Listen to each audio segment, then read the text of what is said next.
Perasaan saya itu kalau waktu ngaji di situ merasa benar aja. Asal masuk ke masjid, nengok orang tuh kecil aja pak, nganggap orang tak berilmu. Jadi saya merasa tak enak. Ini orang beramal tak dengan ilmu. Itu kan doktrin tuh. Yang berilmu tuh kan cuman kami. Kami ini ahlus sunnah wal jamaah. Kami belajar hadis. Kami ini betul sanadnya, betul hadisnya. Ini semua dalilnya sahih. Ini yang diamalkan, salaman setelah sholat, orang yang masuk masjid. Ini ahli bid'ah semuanya. Asal memandang orang tuh. Dan sekarang baru sadar kami, ternyata saat itu kami sombong dan ujub. Itu dua sifat. Sombong dan ujub. Orang sepandai apapun, kalau di luar kelompok kita, nggak ada nilainya di depan mata kita. Mengatakan, saya mantan salafi. Sebenarnya dia bukan mantan salafi. Dia adalah mendakwahkan manhaj salaf, yang ini yang didakwakannya khurafat dan bid'ah. Campur aduk dong. Dan itu bukan manhaj salaf.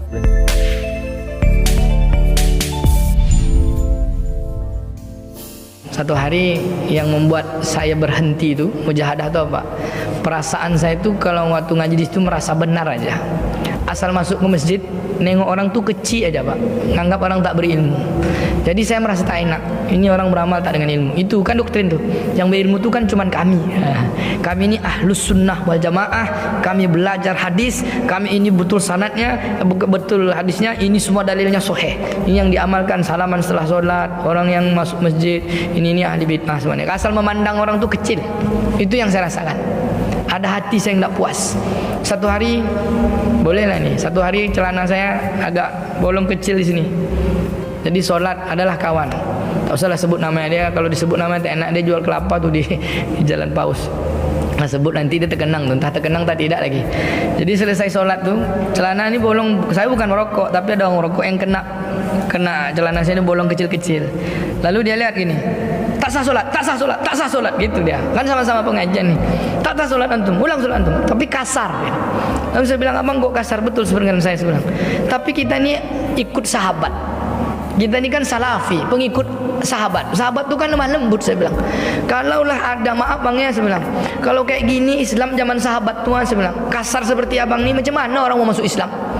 Untung saya Islamnya itu ada sekarang. Kalau saya hidup bersama Nabi di zaman sahabat tuh, perilaku sahabat tuh sekasar abang ini, tak masuk Islam saya tuh. Astagfirullah, saya bilang. Maaf ya gitu. Begitu kasarnya antum ini, saya bilang.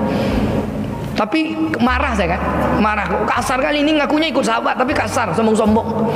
Itu udah satu kesal. Satu hari diskusi lah, diskusi sama kawan semua. Tak usahlah sebut namanya, kau sebut tahu nih kan. Nah, saya bilang, bang, kalau saya berjalan dari rumah ke masjid,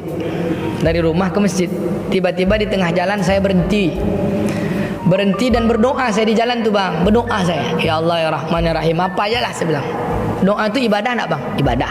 Oke, saya bilang. Tapi yang saya lakukan ini pernah dibuat Nabi nak bang? Saya bilang. Isu-isunya mulai gitu. Bingung dia jawab. Kan man amila amalan laisa amruna fahuwa raddun. Kan itu dalilnya. Siapa yang beramal yang tak pernah kami tunjukkan, maka amalnya tak diterima, tertolak. Saya tadi beramal, kan ibadah tuh kan ya. Saya berdoa di jalan tuh, lalu ditolak. Berarti kalau amal itu tak pernah ditunjuk, berarti itu bid'ah kan bang? Tak bisa gak dia jawab. Kalau bid'ah berarti dengan berdoa tadi masuk neraka saya itu kan bang? Sebenarnya kan berdoa sampai di jalan, di tengah jalan, kan bid'ah tuh kan? Wa kullu bid'atin dalalah, wa kullu dalalati finnar. Setiap bid'ah sesat masuk neraka. Apakah mungkin saya di jalan tadi berdoa gini lalu Allah Ta'ala bilang kamu masuk neraka? Yang satu jawab, ya bid'ah, tapi masuk neraka tak berani. Dia bilang, ya itu bid'ah. Yang satu lagi, no comment. Nah, semenjak itu saya bilang, berhentilah saya ngaji lagi. Kalian aja tak dapat jawab, saya bilang. Kenapa? Kalau seandainya saya masuk neraka, masa Allah kejam betul? Gara-gara saya berdoa masuk neraka, maksiat apa yang saya lakukan? Pada saya berdoa kepada Allah Ta'ala. Itu ibadah kan, saya bilang. Pernah tak Nabi pernah buat kayak gitu? Berjalan dari rumah ke masjid, tiba-tiba di tengah jalan, berdoa saya. Pernah tak Nabi buat kayak gitu? Tak ada dalilnya kan? Berarti saya nak ikut Nabi, bid'ah saya, masuk neraka saya. Udahlah, saya berhenti ngaji lagi. Wah, langsung dibilang antum murtad. Kami dulu ketika masih keras Bapak Ibu, ini pengalaman pribadi. Dan sekarang baru sadar kami, ternyata saat itu kami sombong dan ujub. Itu dua sifat. Sombong dan ujub, tapi nggak sadar. Sekarang kami baru sadar.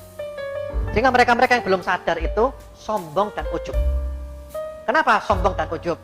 Karena mereka tidak mau menerima kebenaran kalau dari luar kelompoknya. Itu sombong. Yang kedua ujub, karena mereka merasa lebih baik dari yang lain, mereka merendahkan yang lain. Kami dulu begitu, dan sekarang kami baru sadar. Kami bersyukur kepada Allah, Bapak Ibu. Dulu ketika kami masih seperti itu yang ada itu kebencian. Orang sepandai apapun, kalau di luar kelompok kita, nggak ada nilainya di depan mata kita. Nggak ada nilainya, nggak ada harganya. Itu sudah dicuci otak seperti itu. Tapi setelah kami putuskan keluar, kami mau membuka diri, kami tambah referensi pengajian, baca buku, Masya Allah, luar biasa. Ini ilmu lautan yang nggak bertepi. Sehingga kami sekarang walaupun beda pendapat tetap saling cinta. Ustadz Abdul Somad, Ustadz Salim Afillah, Ustadz Felix Shaw, Ustadz Mustafa Umar, Ustadz Fauzil Azim, dan yang lain-lain, Ustadz Umar Mita, kami saling cinta karena Allah. Walaupun ada beberapa perbedaan di antara kita, toh intinya sama, kita sama-sama Ahlus Sunnah wal Jamaah. Coba tanya, mana kartu anggotanya? Kalau mantan itu kan, misalnya saya mantan dulu, orang mana dulu keanggotaannya? Terdaftar di cabang mana? Ya, coba tanya, siapa ketua pusat Salafi Indonesia? Manhaj Salafi itu bukan organisasi, dia itu pemahaman. Dia juga manhaj bukan untuk dipilih, dia ada kewajiban.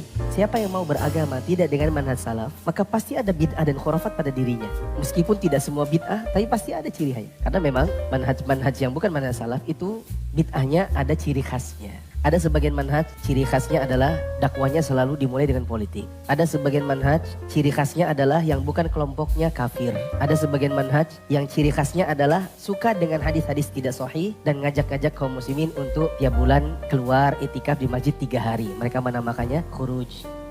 Dalam 1 tahun mereka khuruj 40 hari. Nanti ada lagi yang bukan manhaj salaf, bid'ahnya adalah atau kesesatannya ciri khasnya benci dengan sahabat Nabi. Ada sebagian yang bukan manhaj salaf, ciri khasnya adalah suka beriktikaf di kubur.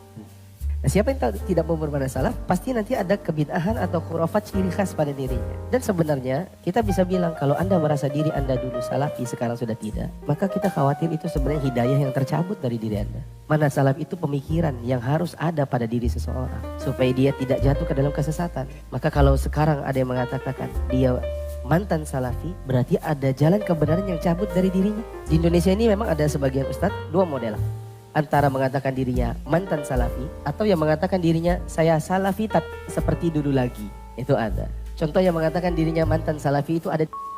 Kita perhatikan atau ustadz-ustadz yang bilang sebenarnya orang ini dulunya maunya dakwah di kalangan salafi, tapi karena nggak diakui ilmunya, catat ya, tidak diakui keilmuannya, nggak dikenal belajar dari mana, nggak ada orang yang lebih ahli dari dirinya yang merekomendasikan dia sebagai ustadz baru dengan manhaj salaf, maka orang pun tidak menghadiri pengajiannya, orang tidak menerima dirinya sebagai dai yang mumpuni. Endingnya adalah karena tak diterima di sini, cari ke tempat yang lain yang bisa terima dirinya, yang mau mengakui dirinya sebagai ustadz. Lalu yang salaf ini dibilangnya ini dulu saya sekarang mantannya mereka. Padahal sejatinya memang tidak ada yang mengambil ilmunya. Apakah itu wajar? Wajar dong.